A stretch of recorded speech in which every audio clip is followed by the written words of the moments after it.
locally call them Denu. Denu is like our cash crop, guys. Denu is our cash crop. It grows very easily in our areas. It's a drought resistant crop and it's like our cash crop. Most of the guys in our village get money from, because a kilo of Denu right now is one. You can see this watermelon. Actually, this one is ready. It's almost ready.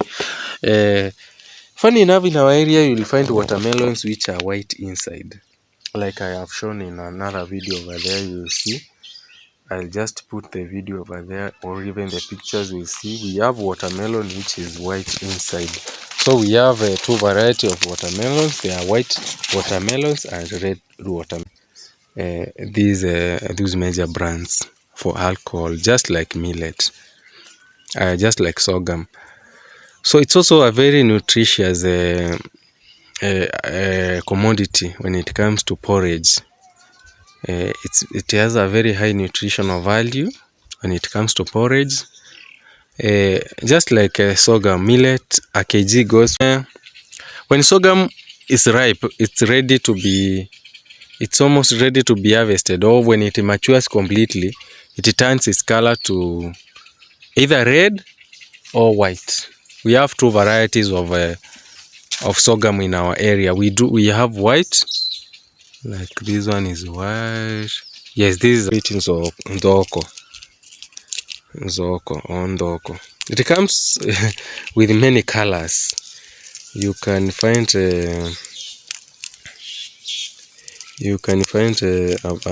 one, like this one is black. You can find another one which is the popular one is white and red ones. They right where I'm standing, we have a lot of maize which has grown pretty well. Like this one is almost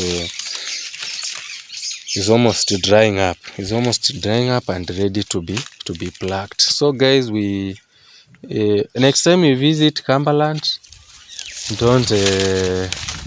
don't assume there is no food. We have plenty of food nowadays. We have plenty, because these are passion fruits in the village. The passion fruits, you can see they are coming up well. Our mom does some little farming in the village. You can see guys, these are passion fruits and they are really big. They are big and they are usually very sweet. Most of the fruits from Ukambani are sweet, starting with the mangoes and anything else which comes from Ukambani. You can see the passion fruit. Some of them are dying prematurely, but most of them are coming up. During these sunny days, there's going to be a lot of passion fruits at our home, a lot of passion fruits, and we thank God for that. So guys, we are doing some farm tour, as we promised to do some farm tour. This is a millet or sorghum, guys. So actually our guys are usually advised on what to do, what to plant, and mostly they depend on the Ministry of Agriculture, especially from the county government. So guys, as you can see, our mama has planted a lot of sorghum and also millet. I'll show you some millet she has also planted. It's because, first and foremost, in our place we usually plant as I said earlier, drought resistant crops, and one of the best performing plant in our area is sorghum and millet. Those are indigenous crops that we usually grow at our place. First and foremost, sorghum and millet, they are very, very nutritious. especially when you're making a porridge, uji. And you can attest to that when you usually go to a retail shop like a supermarket. You usually see those packed ungas, flour, uji flour, porridge flour. You will find most of them composed of sorghum and millet. For us, we plant it, and then we take it to for a portion mill, and once it's refined, then we can make some porridge, natural porridge, right from the shamba. So that's why partly why we plant it. But also you must understand that millet and sorghum are also important commodities when it comes to brewing a local beer. When it comes to brewing beer, so yeah, it's a crop which has a lot of market. It's a crop which has a lot of market, especially to the breweries. So yes, and it's easy to grow, by the way. When you want, you can easily grow sorghum and millet. You can easily grow them. Millet comes in actually not millet. Sorghum comes in two shapes. When it's unripe, it's usually green, like this one. It's usually green. It's usually green, as you can see. This one is unripe, that's why it's green. But when sorghum is ripe, it's ready to be. It's almost ready to be harvested. Or when it matures completely, it turns its color to either red or white. We have two varieties of sorghum in our area. We have white. Like this one is white. Yes, this is a white sorghum. Then we have a red one, like this one. This is a red one. So those are two different seeds, but the height and everything, it's the same. It's very easy to grow millet. It's very easy to grow millet. It comes out very easily. It can survive drought. It's a drought resistant crop, and it will still fetch you some money, because you see, like all this shamba, all this portion, she has planted sorghum. She will fetch quite a good number of sacks of millet, sacks of sorghum, that is. And 1 kg of sorghum usually goes for around 40 bob, average of 40 bob. And you see, it's very easy to grow it. So there is little input when it comes to growing of sorghum. So it's not something which will make you go for a loss or anything. So we also have some what are these called? I don't know. They are called zoo or something. I'll write the name for it in a cowpeas. Is it cowpeas? Maybe it's cowpeas or something. They are also drought resistant, and they are quite nice. They are good. We have been eating them. They have matured. Actually, most of them have matured, and they are very nutritious, and they easily grow also in our areas, in our drought areas. You can easily grow them. So in this portion of the shamba, my mom has also added some mango trees like this one. Sometime back, my wife had showed you, she has planted some mango trees, quite a number of them. I can see like 10 to 15 mango trees, but they have not grown to be very big. They are not producing mangoes as it now. Hopefully in the future we'll be able to get some mangoes. So another plant you'll easily find in my mom's shamba is Denu. We locally call them Denu. Denu is like our cash crop, guys. Denu is our cash crop. It grows very easily in our areas. It's a drought resistant crop and it's like our cash crop. Most of the guys in our village get money from, because a kilo of Denu right now, even before a lot of Denu comes out from the shamba or a demand goes high, right now they are selling a kilo of Denu for 60 bob to 65 bob. You get it? And kawaida, you will find a guy having many sacks of Denu. So for example, if you make one sack of Denu, one sack contains, there is a sack of 80 kgs, there is a sack of 90 kgs, and there is a sack of 100 kg. So if you do a sack of 100 kg times 65 bob per kg, that is 6,500 cash money. So a guy with 10 sacks of Denu will fetch 65,000 clean money. Most of the guys come for them with their vehicles in the shamba. They come with lorries, they buy from the shamba direct, then they cater for transport cost themselves. So what you only have to do is to get guys to get to your shamba, then prepare. I have done a small video of Denu at our compound, whereby they are being spread so that they may dry up well for easy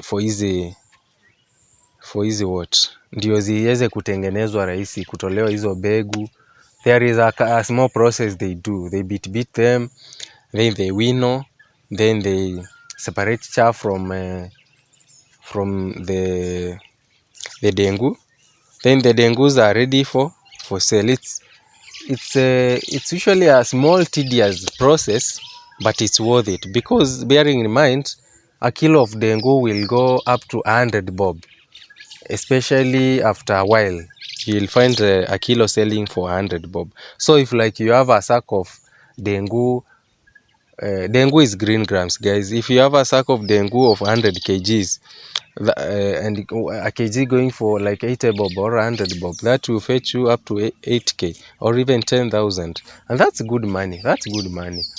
So our guys are able to educate their kids. Most of the guys in the village, they do crop farming of Denu mostly, because it's the most expensive crop in our shambas in the village. It's the most expensive crop, and it's one of the easy crops to grow. Although the process of refining it to become to get to the market is quite a little tedious, but it easily grows in our area. Once you just put it and the rain comes, you plant it and the rain comes kidogo, they are very drought resistant crops.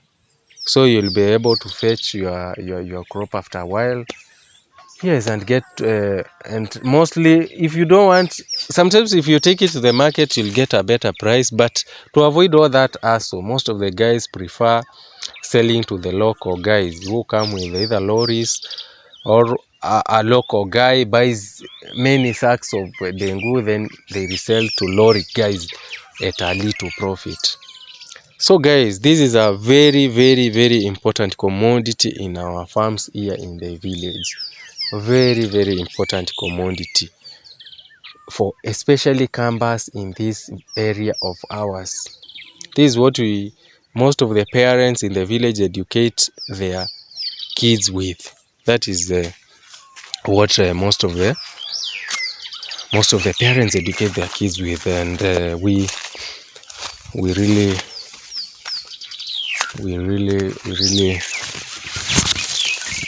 value that. We really value Denu in our place. If you talk about Denu in our place, hey, everyone will go gaga. Everyone will go gaga, because it's a very precious commodity, very expensive commodity, very precious commodity, and very valuable commodity for Kamba people, especially from our area. Something else, I'm going to show you something else our mom usually grows. Majorly most of the things which our mom grows here in the village, you'll find a replica of the same all through the village. So stay tuned. Don't forget to subscribe to Winisam YouTube channel as I show you something. As actually I want to show you a dengu which has been taken from the shamba, as they have spread it almost ready now for refining so that it may get to the market. So this is dengu, guys. After you plug it from the shamba, they usually spread it at least to get a good sunshine, and especially if there are some of them which are not which are still not completely grown or completely black, because when they are little green, then it means they cannot be refined. They have to be completely black, and once zimekuwa black kabisa, then they are ready for refining, some beating. They usually use a kijiti to beat them up. And then once they are done like that, they are refined to get these ones. These ones are the end products of dengu. These ones, the little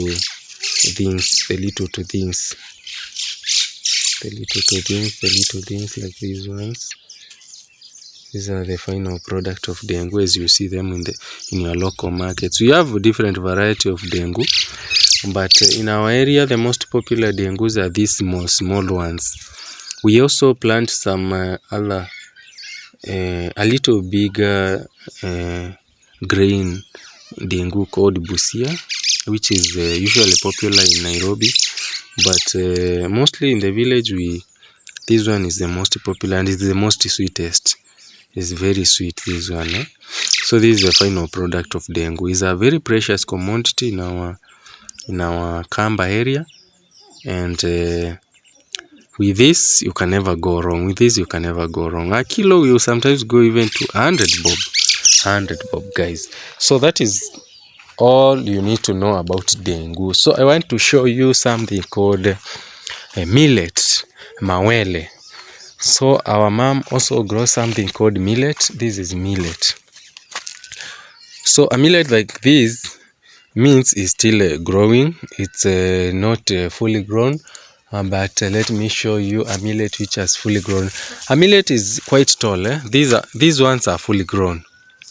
Actually, they are almost ready for harvesting, because in a short while they will dry up. These are very mature millet which is ready to be almost ready to be plucked. When it turns like this, that is very ready millet almost ready to be plucked. So in a week's time, or say like 2 weeks time, that millet will be ready to be plucked. So millet, just like sorghum, is also used to do local brew, and not local brew actually. It's used to make alcohol. Not even local ones, but even these major brands for alcohol, just like millet, just like sorghum. So it's also a very nutritious commodity when it comes to porridge. It has a very high nutritional value when it comes to porridge. Just like sorghum, millet, a kg goes for 30 to 40 bob, and it's easily grown. It's drought resistant. So sometimes, the problem is sometimes you will find those birds. The birds usually like millet. Birds like millet, but we have some dawa. We have some spray. We do some spray so that we may limit we may limit the birds accessing the millet, but it doesn't stay too much in the shamba. It doesn't stay too much in the shamba. It grows easily, then it dries up easily, it's plucked off easily.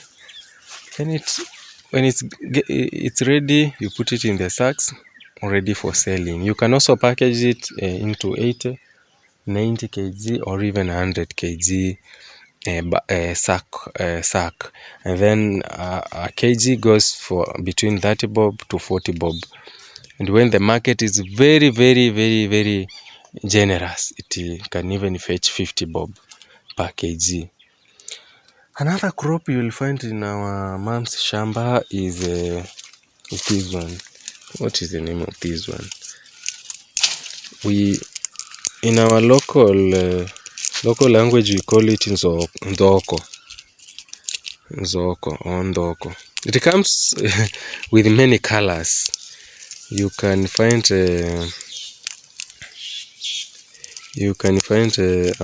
this one, like this one is black. You can find another one, which is the popular one, is white and red ones.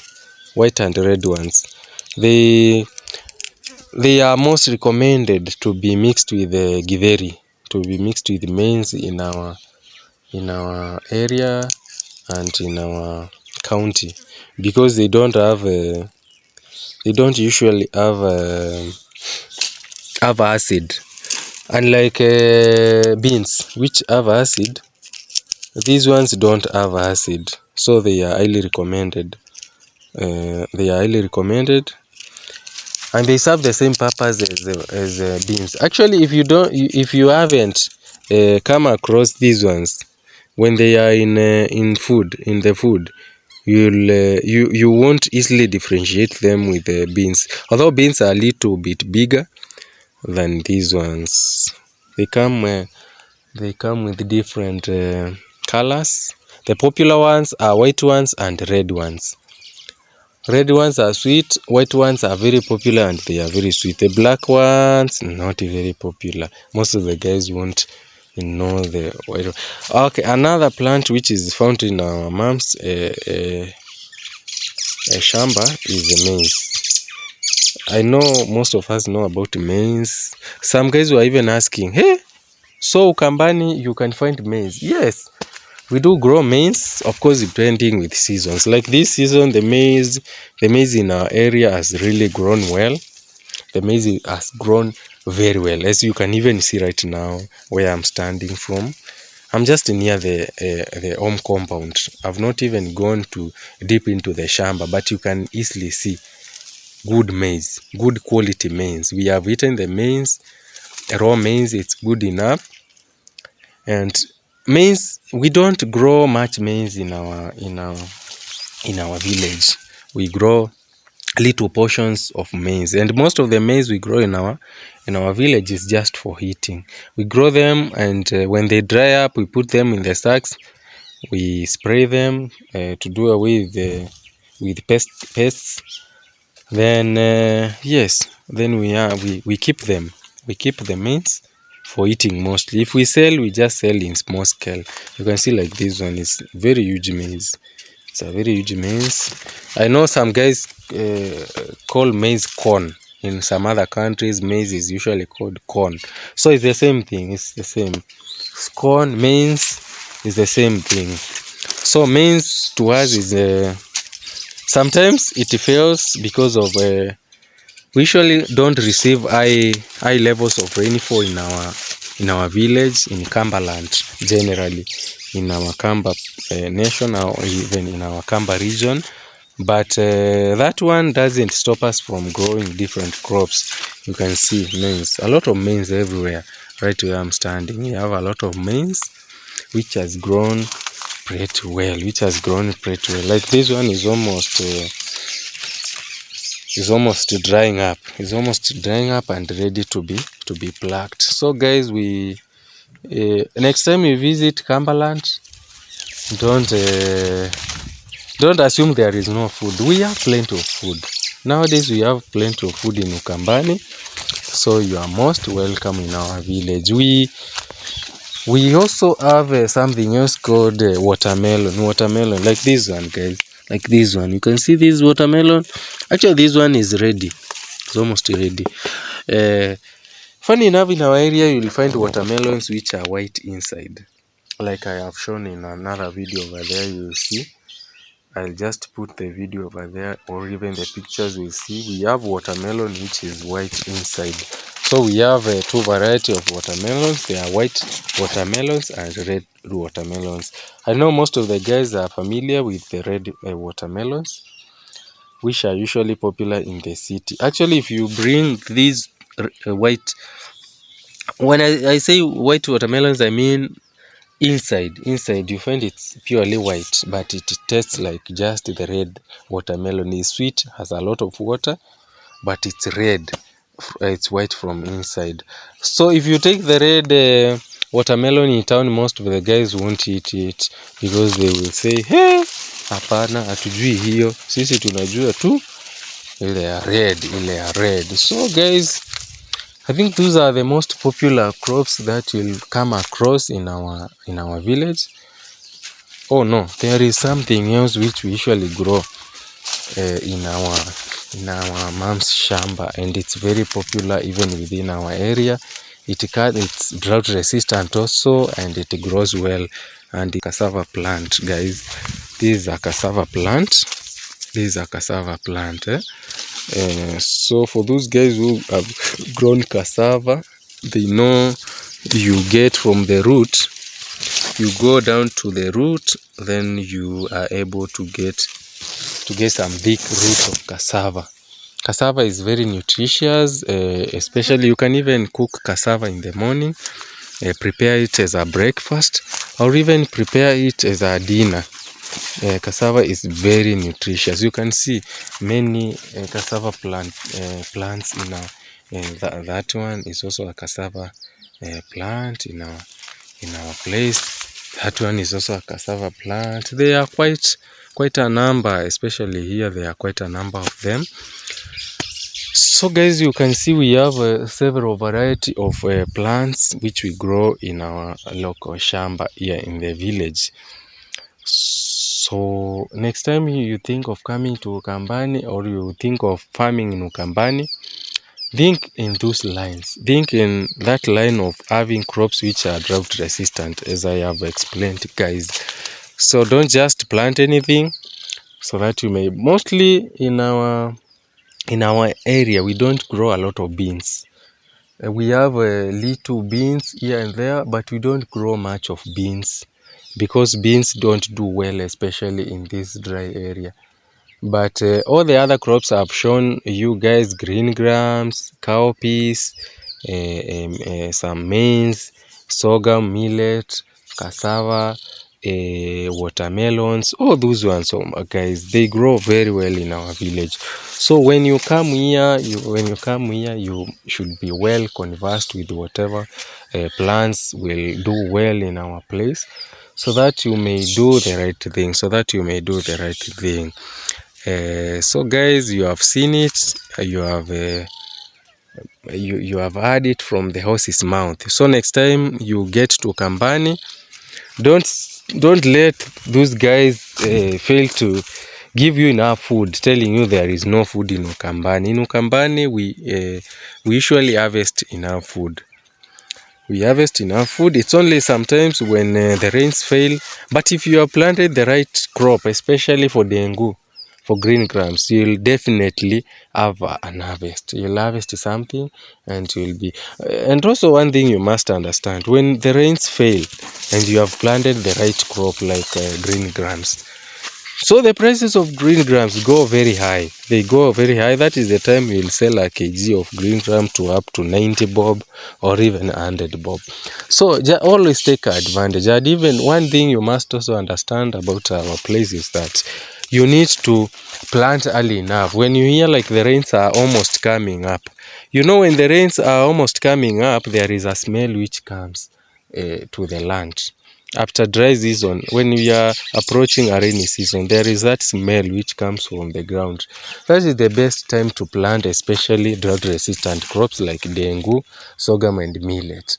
So that is when most of the guys do plant in our area. So that very rain which rains especially during the very first days, it makes then the crops are able to sprout, and since they are drought resistant, that little rain will sustain until when we are able to have more rainfall going forward. But when you wait until the rain set in, you will find yourself in a mess or running helter skelter. When other guys are planting and their crops are growing, that is the time when you are planting. You will be left behind, and since our rains don't stay for long, you'll start crying that things are not working for you. So I think that is more of what you need to understand about our farm and what we usually grow here in the village.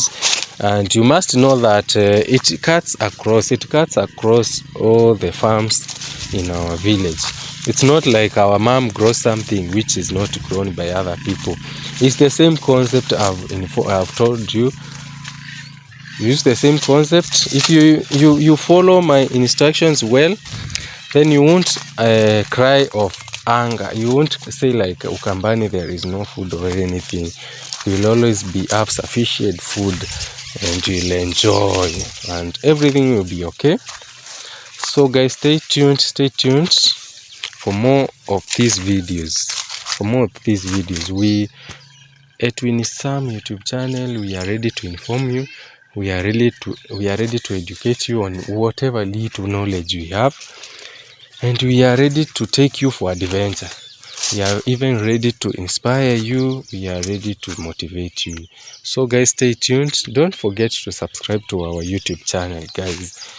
Kindly, don't fail to subscribe to our YouTube channel, guys. There is no other YouTube channel which will show you a lot of stuff cutting across from Western to Eastern Kenya to Northern Kenya to everywhere, guys. We are going to move everywhere in this year, only to make you have quality content. So guys, finya hiyo subscribe button and keep supporting us for the best of the best quality. Bye bye.